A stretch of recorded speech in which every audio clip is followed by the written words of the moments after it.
অবসাদ দূরীকরণের উপায়, রেমেডি ফর ফ্যাটিগ। ক্লান্তি প্রত্যেক মানুষের জীবনে দেখা যায় এবং ক্লান্তি মানুষের জীবনের একটা সাধারণ ধর্ম। দৈহিক পরিশ্রম করলে যেমন ক্লান্তি আসে, সেই রকম মানসিক পরিশ্রম করলেও দেখা যায় যে ক্লান্তি আসে। শিক্ষণ এমন এক জাতীয় কাজ যেখানে দৈহিক এবং মানসিক উভয়ই পরিশ্রম করতে হয়। শিক্ষার্থীদের শারীরিক এবং মানসিক সামর্থ্য বা সহনশীলতা বড়দের মতো কখনোই হয় না। তাদের ক্ষেত্রে দেখা যায় ক্লান্তি সহজেই আসে, কিন্তু শিক্ষাকে সার্থক করে তুলতে হলে ক্লান্তি কিভাবে দূর করতে হবে সেই ব্যবস্থা অবলম্বন করতে হবে, যাতে ক্লান্তি অত্যন্ত দেরিতে আসতে পারে কিংবা ক্লান্তি যাতে না আসে। ক্লান্তি এসে গেলে তা দূর করাটা কিছুটা সময় সাপেক্ষ।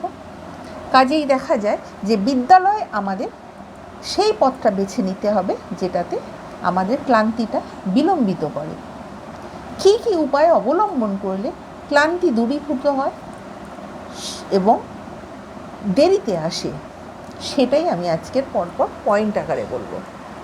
নাম্বার 1, উপযুক্ত বিশ্রাম।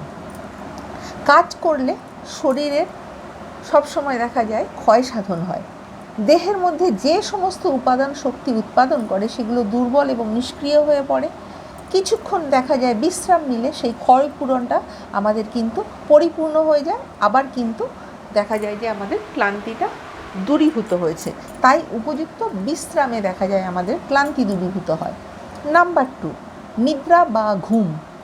নিদ্রা ক্লান্তি দূরীকরণে সাহায্য করে। নিদ্রার সময় আমরা পরিপূর্ণ বিশ্রাম উপভোগ করতে পারি। নিদ্রা যেমন শারীরিক ক্লান্তি দূর করে, সেই রকম মানসিক ক্লান্তিও দূর করে। মনকে আবার দেখা যায় সতেজ করে তোলে এবং আমরা পুনরায় নতুন কিছু যখন কোনো কিছু করব তখন কিন্তু আমাদের তার আগে একটা ভালো ঘুমের দরকার পড়ে। নাম্বার 3, পুষ্টিকর খাদ্য এবং পানীয়। পুষ্টিকর খাদ্য, তাজা খাদ্য, পানীয় এইগুলো কিন্তু দেখা যায় যে আমাদের অনেক সময় বিভিন্ন রকম আমাদের যে ক্ষতি হচ্ছে, ক্ষয় হচ্ছে, সেইগুলো কিন্তু আমাদের পূরণ করে থাকে। দুধ, ফল, গ্লুকোজ, এই সব পুষ্টিকর খাদ্য আমাদের শরীরের ক্ষয় পূরণ করে এবং ক্লান্তি দূর করে। কিন্তু দেখা যায় চা, কফি কিংবা এই জাতীয় কোনো যে উত্তেজক পানীয় রয়েছে সেগুলো কিন্তু দেখা যায় নিস্তেজ পেশি বা তন্ত্রগুলিকে সাময়িকভাবে উত্তেজিত করলেও ক্লান্তি কিন্তু সাময়িকভাবে সেই ক্লান্তিটা দূর করলেও কিন্তু বেশি কিন্তু সেটা ক্ষয় পূরণ করতে পারে না। তাই বলা হয় যে এই সকল উত্তেজক জাতীয় পানীয় বেশি না ব্যবহার করা ভালো। নাম্বার 4, শারীরিক অবস্থা। শরীর যদি সুস্থ থাকে তাহলে কিন্তু দেখা যায় ক্লান্তি খুব সহজে আসে না, কিন্তু দুর্বল শরীরে দেখা যায় যে দুর্বলতার জন্য ক্লান্তি খুব তাড়াতাড়ি চলে আসে। কাজেই কোনো কাজ তা সে শারীরিক হোক আর মানসিক হোক, আরম্ভ করার জন্য তার আগে কিন্তু শারীরিক সুস্থতা সম্বন্ধে আমাদের অবশ্যই নিশ্চিত হতে হবে। নাম্বার 5, আগ্রহ। আগ্রহ ক্লান্তির আগমনকে বিলম্বিত করে, আবার এই আগ্রহই ক্লান্ত শরীরে কাজ করার উদ্যম যোগায়। শিক্ষার্থীর মধ্যে যদি দেখা যায় যে উপযুক্তভাবে আগ্রহ সঞ্চার করা যায় তাহলে কিন্তু ক্লান্তি সহজে আসবে না এবং ক্লান্তি এসে গেলেও সেটা কিন্তু তারা গ্রাহ্য করবে না। তাই যে কোনো বিষয় আমরা যখন শিখব তার আগে আমাদের কিন্তু একটা আগ্রহ থাকা প্রয়োজন। নাম্বার 6, অভ্যাস এবং অনুশীলন।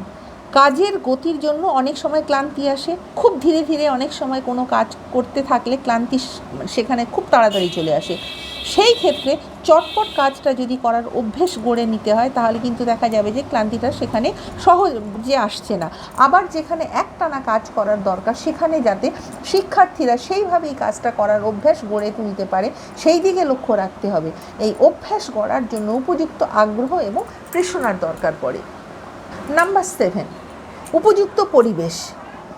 শিক্ষণের পরিবেশটা ক্লান্তির আবির্ভাবকে কিন্তু বিলম্বিত করতে পারে। উপযুক্ত আলো, বাতাস, প্রচুর পরিমাণে অক্সিজেন, নিরিবিলি শান্ত পরিবেশ, সুষম তাপ, সূর্যালোক, এই সকল পরিবেশ মনোরম করে তুলতে পারে শিক্ষার জন্য। এই ক্ষেত্রে ক্লান্তি অনেক দেরিতে আসে।